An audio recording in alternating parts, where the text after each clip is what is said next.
You ever find yourself wondering what the future holds? We all do. But what if we could move past just wondering about it and actually start building it? Well, that's exactly what we're going to dive into, inspired by this really great essay from Dr. Susan Edwards. It's all about making that shift from being a passenger along for the ride to being an architect of what's to come. I mean, think about it. For as long as we've been around, we've been obsessed with knowing what's next. From ancient oracles trying to read the stars to today's data scientists building these incredibly complex algorithms. We just crave that little glimpse into tomorrow, right?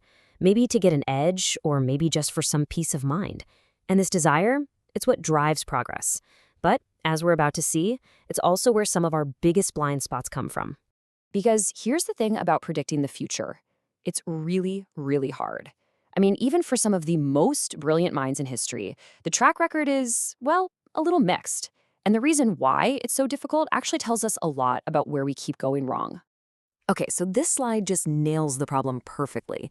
On the one hand, you have a guy like Dmitri Mendeleev. Back in 1869, he creates the periodic table, and with just pure scientific logic, he correctly predicts the existence and even the properties of elements that hadn't been discovered yet.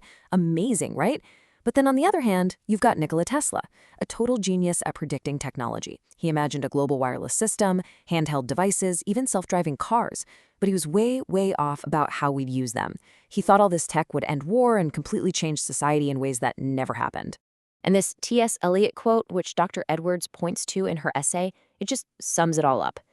Visionaries like Tesla, they got the what of technology, the experience of it, but they completely missed the why of humanity. The meaning. You see, it's one thing to invent a new tool. It's a whole other thing to predict what a bunch of complex, messy, emotional humans are going to do with it. And that leads us to a pretty heavy but absolutely essential idea. Because we're not so great at predicting the human side of things, our progress often comes with this hidden and sometimes devastating price tag. The solutions we created yesterday have, in a lot of ways, become the problems we're facing today. There's actually a name for this whole phenomenon. It's called reflexive modernization. It's a theory from a sociologist named Ulrich Beck, and the basic idea is that the side effects of our own success come back to haunt us. You can almost think of it like a boomerang effect for innovation. And you see this pattern everywhere. We burned fossil fuels to power an incredible new world, and in doing so, we created a global climate crisis. We developed amazing drugs to help people manage pain, and then we watched as millions fell into addiction. We built these incredible smartphones to connect the entire planet, and now we're all more distracted and more anxious than ever. So when you look at it like that, it's really no surprise that so many young people today are looking at the future with, a sense of dread. The source material notes that Gen Z is one of the least optimistic generations ever recorded.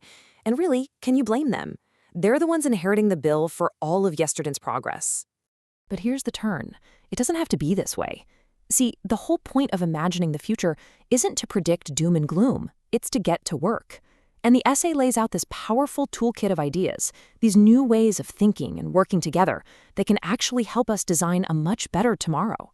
First up is this idea called teaming. This isn't your typical office team that has meetings every Tuesday. Nope. This is about dynamic, on-the-fly collaboration. Think of an ER team when a patient comes in. You've got a surgeon, a nurse, a radiologist.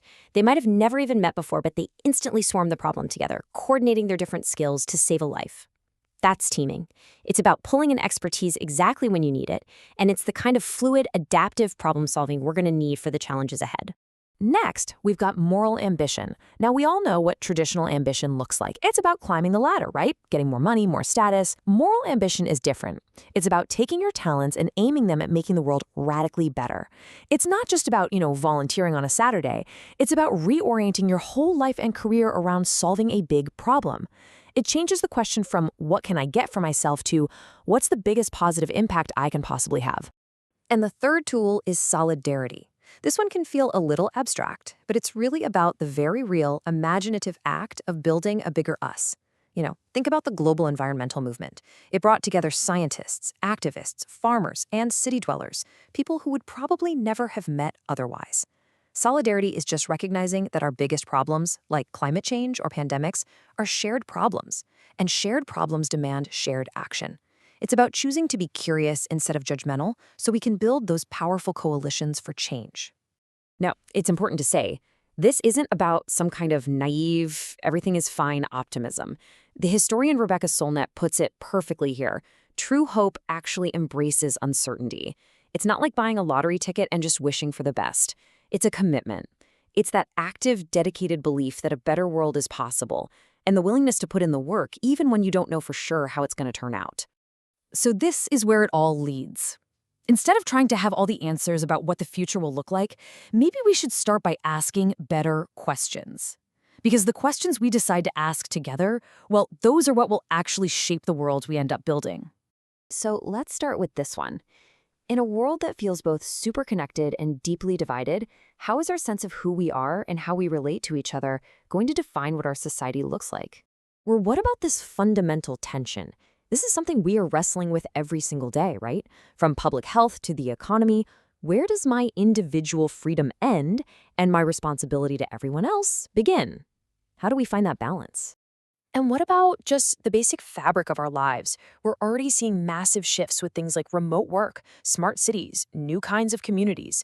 How are we going to design the actual spaces, both physical and digital, where we spend our time? This one is really the big one, isn't it? It gets right to the heart of the whole challenge. It's not just about dreaming up some perfect world, but also about being really honest about the barriers, both in our systems and, inside ourselves that are standing in the way. The inventor Charles Kettering famously said that our imagination is pretty much the only limit to what the future can be. And if that's true, then the future isn't something that we just discover, like a lost city. It's something we decide to create. So this final question, it's not for some guide or essay to answer. It's for you. What will you imagine?